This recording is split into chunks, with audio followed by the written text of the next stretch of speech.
This is the xTool P2. I am absolutely flabbergasted, blown away. xTool sent me this machine and I am very excited and thankful for the opportunity to review it. Without much further ado, let's get into the unboxing.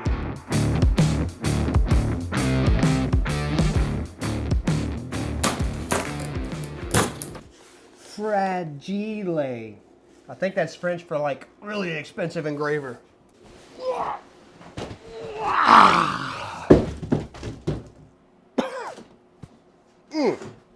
Let's see what we got.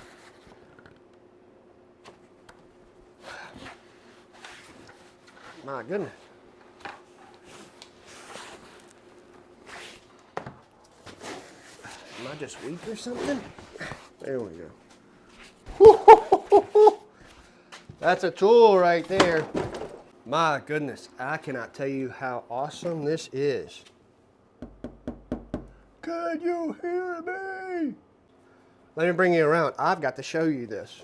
So the tool is packaged very well, but what's a little concerning to me is it looks like there's kitty litter on the inside. I'm not sure if that was something during shipping, but I mean, that's a little bit disturbing because I don't know what kind of, I don't know if it got into parts or what's going on, but literal kitty litter inside the packaging. That's strange. Hopefully it doesn't lead to issues. Hopefully nothing got broken. We shall see. But you can see that it was packaged very well, so something getting inside the box after it's closed, I don't think that happened. I don't know what happened. Right off the bat, you've got your instructions to be expected. They give you some sample pieces to work with, cardboard, plywood. You got your power cords. Oh, they even give you a little handle for the Allen wrench. That is new. Haven't seen that before. A funnel. So this is a CO2 laser, which means you have to fill the laser water cooler part with antifreeze and water mixture. And they tell you how to do that in the instructions, and they send the antifreeze with the tool. Exhaust duct. Exhaust duct. Antifreeze, clamp for the exhaust duct. Very carefully pull this out to try to keep all the kitty litter out of them. Ah, man, the kitty litter is everywhere. That's something that may need to be looked into by xTool, because that would be unacceptable to me if I paid a lot of money for this tool and that's the way it came. Let me show you where we're at in here. So this is inside the box. And you can see the kitty litter just everywhere. Maybe one of the desiccant bags popped, but that's concerning because there's no way I'm going to get all of that cleaned up, and I don't want something to be stuck and I grind it down and destroy the machine.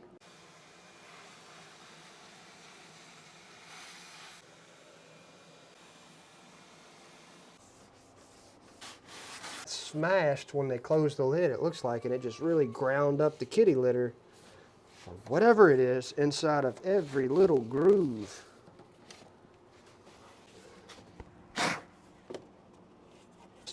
Man, not sure what happened, but golly, it's in the belt. I mean, it is everywhere.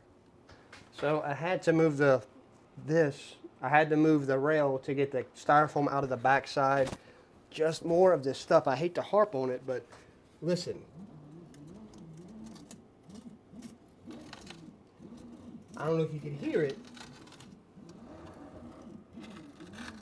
You hear that grinding and that rattling noise? That's the track literally grinding the kitty litter in areas that I can't reach in to clean out. So maybe that's not a big deal. Maybe it's something only time will tell if it's an issue or not. There are areas that I can't get to clean the kitty litter out unless I take the whole thing apart, and I am not comfortable doing that. So I'm going to continue with the unboxing, and we are going to get going on the actual review. Whenever we lift it up, pull the box out and everything off of it.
So my main issue, or my only issue that I've had with this machine is the desiccant. I found the culprit. The desiccant bag busted open prior to shipping. I just yanked my microphone cord.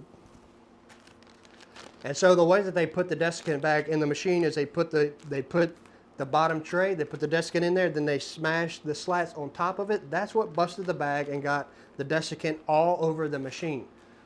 Other than that, I really have no complaints about the machine itself. It's a very, very efficient, very easy to learn, very easy to use machine.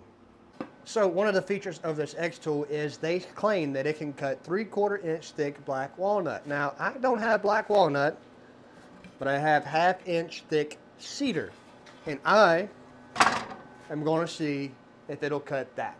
Shouldn't be an issue because it's a softer wood and less of a thickness. Now, if it can cut a cedar fence picket, for me, the benefits would be astronomical because I use a lot of cedar fence pickets to make a good little extra side money.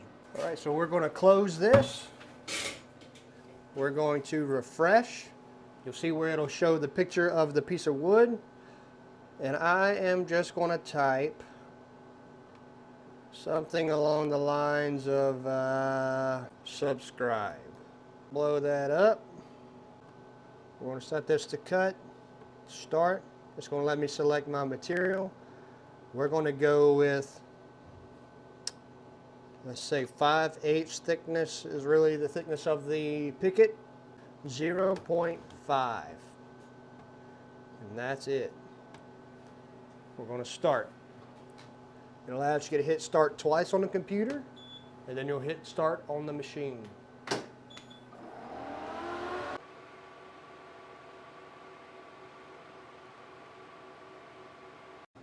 Okay, so it's just finished cutting. Let's see what we have. Now this is 5/8 thick material, and it didn't cut it.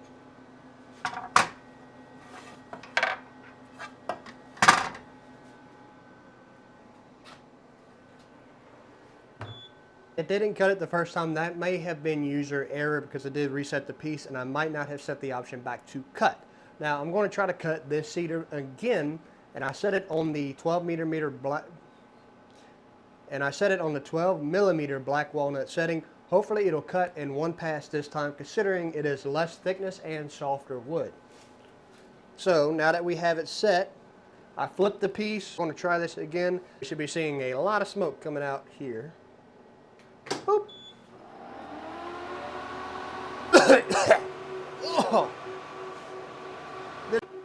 This is probably a good time to mention that this does come with an exhaust duct. This is just not where this tool is going to stay. We're actually moving it inside, so I haven't set it up yet. But it does generate a lot of smoke, especially if you're cutting. I'm going to go outside and breathe some fresh air, let my eyes dry out a little bit, because it's getting very smoky in here, but we're about halfway through. Oh.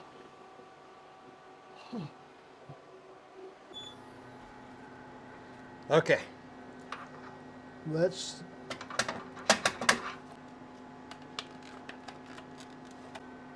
some of them cut all the way through, some of them didn't. I probably should have ran it a little slower, but check that out. That is super, super cool. So I'm looking for my knife. Maybe I can cut out the other letters. But it looks like somebody got in here and jacked my knife, my box cutter. So I want to see what I can do to cut out the rest of these letters, because it looked like it passed all the way through. It just didn't, well, so you can see it cut pretty well, but on the back side I just got a little bit that I need to take care of with a razor blade. So I'm going to see if that will fix it.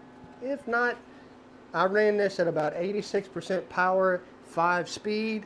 I probably should have ran it at 100% power, 5 speed. That probably would have cut it all the way through. Matter of fact, I'm sure it would have. Where's my knife? Subscribe. Being able to cut cedar is a big deal for me. Being able to cut wood, period. I'm excited about the potential that this tool will bring to my business. I'm really looking forward to pushing this thing to its limits to see what it can do to help me out in my own personal woodworking business. And so here's the deal with this machine. This is an xTool P2 laser engraver slash cutter. It has a CO2 laser and it is the 55-watt model. It is an absolute game changer for anybody looking to get into business of cutting or engraving things like wood, acrylic, leather, etc. It has dual 16 megapixel MP megapixel. I'm not a technology guy. It gives you autofocus and live preview capabilities, which is a massive deal in my opinion. You can easily drag the feature you want to engrave onto the workpiece itself by using the cameras, and you can set it however you want to set it. So the close range camera can move the laser head to any particular point of interest and give you a more accurate layout of what's on the actual workpiece, or a more accurate view of the area of interest. And this machine can do 600 millimeters per second, which in my opinion is fast enough for me. I probably will never crank it up to 600 millimeters per second, but it's nice to know that I can. Like having a Hellcat parked in the driveway. You might not ever do 200 miles an hour, but it's nice to know that you can. So what is super awesome about this machine, one more thing that's awesome about this machine is it can do curved surface engraving. And I actually did this with this bowl. And so you go to the feature in xTool Creative Space and you click on the curved surface, and what it will do is you'll make a mark here and you'll make a mark here with a red dot on the laser head itself. And then it will go through and take measurements. And it took over 110 measurements for this surface, and it showed me where I can engrave. And the laser head automatically tilts and turns to make the engraving. And you can see this feature on their website. Can't really get in there to record it. Sorry, but go check out their website and they will actually show the laser head tilting to make the actual engraving. It's actually pretty impressive. Set that back right there. So this has a built-in air assist. And what's phenomenal about this when you consider the cameras is you can do batch engraving, which is a big deal for us because we do a lot of bulk items. Specifically for marathons in our area, they use us to make their medals for their awards. And so we have done 200 of these in the past, and it's taken weeks to do, doing them one at a time with another engraver. With this, being able to use the cameras, being able to use the xTool Creative Space, we're able to batch these out like crazy. Because we could take the design and set it on the particular piece. We could have multiple pieces in there. We click Smart Fill and it'll automatically put the design in a similar fashion on all the other pieces.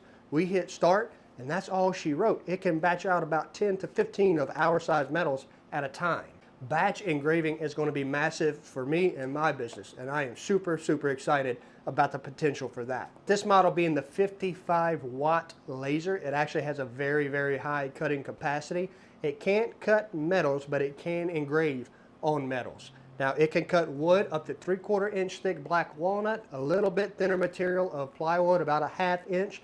It can cut that as well. I actually used it to cut 5/8 inch thick cedar, and it cut pretty well. The error came in on my part, adjusting the settings, the learning curve associated with that. And so it has a large bed size of 26 inches by 14 inches, but the actual working capacity is 23¼ inch by 12 3/8 inch. I'm sorry, 12 1/8 of an inch. So the working capacity, 23 5/8 inches by 12 1/8 of an inch. Pretty good working capacity. And in order to operate, the lid must be closed. There is an automatic lock that you will hear kick into place when you press the start button. It will not unlock until 10 seconds after the engraving is finished and it's had time to exhaust the fumes out of the system. You'll then hear it unlock, you could open it up and grab your stuff. What I like about the lid, and I don't want to mess this, you know what? What I like about the lid is when you open it, it stays open. It has hydraulic lifts inside the lid itself that will hold the lid open, so you don't have to worry about holding it or propping it up to get to your workpiece. And you don't have to worry about it falling and smashing your fingers or falling and breaking. So with the built-in slat bed and the exhaust fan, the ventilation is very efficient. And one thing that I love about this machine that I am looking forward to using is the xTool Creative Space. Now I typically use Lightburn. This is compatible with Lightburn. However, if you use Lightburn, you will not be able to use the cameras that are included in the system. Lightburn does not support that. So I use the xTool Creative Space, which is included and available online when you get your machine. No extra cost. And there are many other accessories available. Some of them will be in my next video. I actually got the conveyor feed and the riser base. I will be doing a video follow-up on that once I have that set up. So there's a conveyor available that will actually feed longer pieces through the engraver cutter itself. There's also a riser base available where you could do thicker material that needs more space to get under the engraving head. There's a rotary available where you can do cylindrical objects like tumblers or things like that. There's also a smoke purifier and fire safety set available for sale on their website. There's a lot of stuff you can get into with this thing. And so that's going to wrap up the technical part of this video. I cannot tell you how excited I am to use it. We're actually starting a whole nother business based around this machine. My wife started using it, she loved it, so she confiscated it. In the following video, we are going to do the accessories with the conveyor, the outfeed and infeed table, and the riser base. I'm excited about that because if you follow the channel at all, you know I use a lot of fence pickets, a lot of long stock. If we could feed fence pickets through here and cut a picket trellis without having to use a saw, that will be phenomenal. And so my next video, the follow-up, I'm going to show you the outfeed, the infeed, and the conveyor system along with the P2 riser base. And we're going to test out what we can use that on and what we can make with it. I'm thinking signs, I'm thinking trellises, I'm thinking engraving this big thick block right there of a hammer. There's so much you could do with this thing, and there's so many business opportunities. This is basically, it's really just a business in a box. So thank you for watching the video. I hope this piqued some interest to you. This is a really good business type investment. Subscribe. So there are discount codes in the description below. Go check those out. There's a Father's Day code that has a timestamp on it. You might want to hop in there and get it if you're considering this while you can. There are some pretty good savings available for you. Go check out the link below. I will catch you on the next one.